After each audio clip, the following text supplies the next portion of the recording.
পিনিয়ে শনিবারের ভেজ রান্না। আজকে রয়েছে পনিরটা আমি নর্মাল নিরামিষভাবে করব। দেখেছো, প্রথমে এখানে আমরা ম্যারিনেট করে রেখেছি নুন হলুদ আর লঙ্কার গুঁড়ো দিয়ে।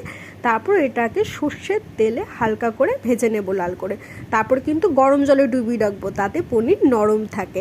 আর তার পাশাপাশি আমরা সাইডে একটা মশলাও রেডি করে নেব। কী কী মশলা বলো তো, আমি বলে দিচ্ছি। নুন হলুদ জিরে ধনে লাল লঙ্কার গুঁড়ো কাশ্মীরি লঙ্কার গুঁড়ো আর একটু আদা বাটা, সব কিছু একটা সাইডে করে রেখে দেব। তারপরে যখন পনিরগুলো ভাজা হয়ে যাবে তারপরে আলুগুলোও ভেজে তুলে রাখবো। আর আলুগুলোও কিন্তু এই গরম জলের মধ্যে আমি ডুবে রেখেছি, তাতে দুটোরই টেস্ট বাড়বে। এরপরে গোটা জিরে ফোড়ন দিয়ে ওই মশলাটা জলে গুলে দিয়ে দেবো। তারপরে এই যে আলু পনিরগুলো ভেজে রেখেছিলাম ওগুলোও দিয়ে দেবো, দিয়ে ভালো করে কষাবো। কষিয়ে লো ফ্লেমে ঢাকা চাপা দিয়ে রাখবো যতক্ষণ না তার থেকে তেল ছেড়ে আসে। তেল ছেড়ে আসলে কি বুঝবো রান্নাটা ভালো হচ্ছে এবং হয়ে গেছে। এবং যখন তেল